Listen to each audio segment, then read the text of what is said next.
Kebenaran tentang negara Indonesia dijajah Belanda selama 350 tahun sampai saat ini masih menjadi perdebatan.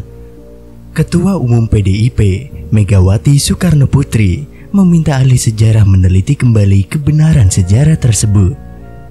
Pasalnya, Ketua Dewan Pengarah Badan Bimbingan Ideologi Pancasila atau BPIP ini pun mengaku heran karena tidak ada yang bertanya-tanya mengapa Indonesia bisa dijajah. Sekitar 2 abad lalu, hampir semua bangsa di dunia dikuasai oleh kolonialisme atau penjajah dari bangsa-bangsa Eropa.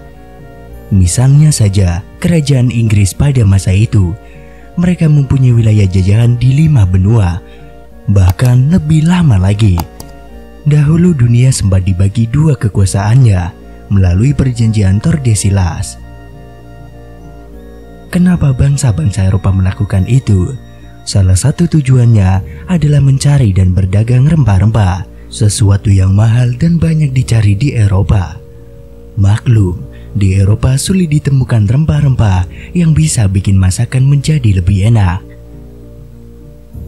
Mereka kemudian melakukan ekspedisi ke seluruh dunia, hanya untuk mencari rempah-rempah tadi, untuk kemudian dibawa ke negara mereka. Sayangnya dalam proses itu, bangsa yang menjadi korban kolonialisme banyak yang tenggelam dalam kemiskinan, perang saudara, hingga penderitaan. Indonesia dikatakan pernah dijajah selama 350 tahun.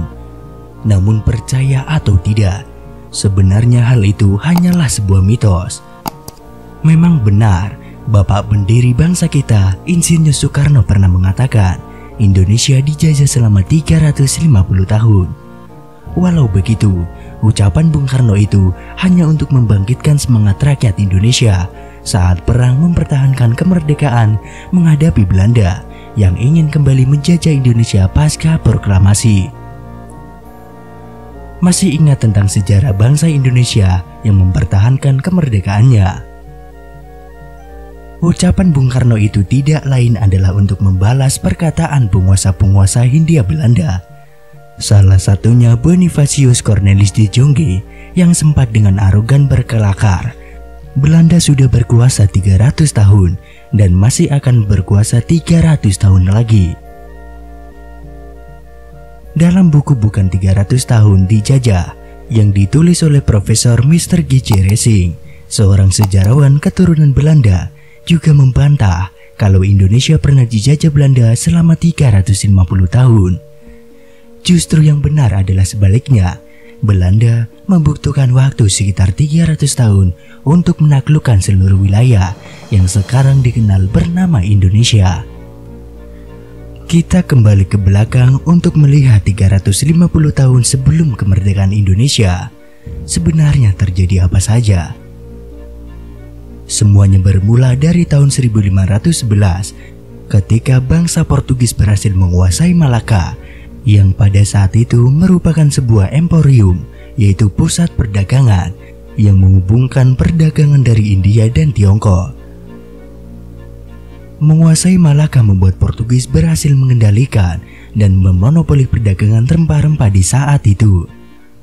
Pelaut Portugis Afonso de Albuquerque mengirim sebuah armada ke tempat asal rempah-rempah di Maluku, tepatnya di Ternate. Di sana, Portugis membangun sebuah benteng untuk memantapkan kedudukannya dan sempat meluaskan penduduknya ke Pulau Timor bagian timur. Selama berada di Nusantara, Portugis meninggalkan banyak jejak peradaban yang juga beberapa di antaranya masih bertahan hingga saat ini. Walau begitu, Portugis tidak bertahan lama di sana.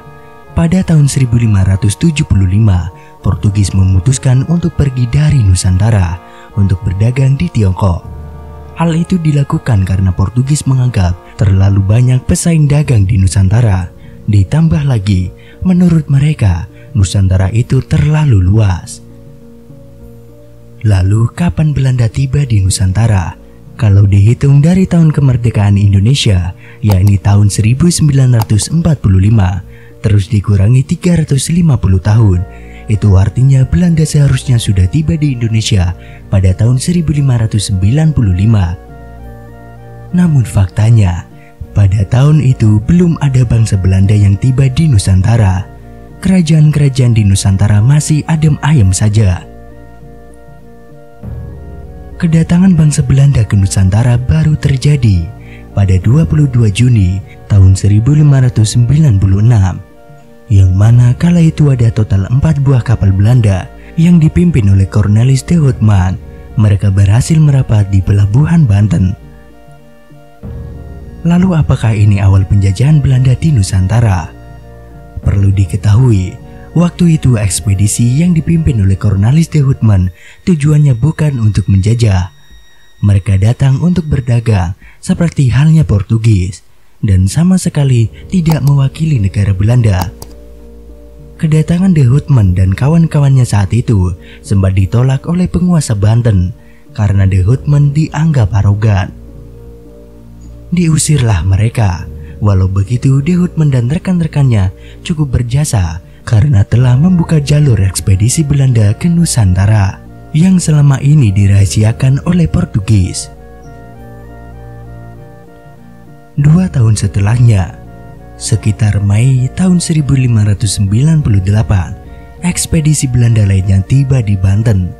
Ekspedisi yang dipimpin oleh Jacob van Eyck, Van Heemskerck, dan Van Werwijk itu berhasil mengambil simpati penguasa Banten, sehingga mereka diperbolehkan berdagang. Ekspedisi mereka pun tujuannya masih bukan untuk menjajah dan tidak mewakili negara Belanda. Sekian bulan berlalu, perdagangan di perairan Nusantara semakin ramai. Hal itu pun menimbulkan konflik, baik sesama pedagang Belanda maupun dengan pedagang Portugis, bahkan Inggris.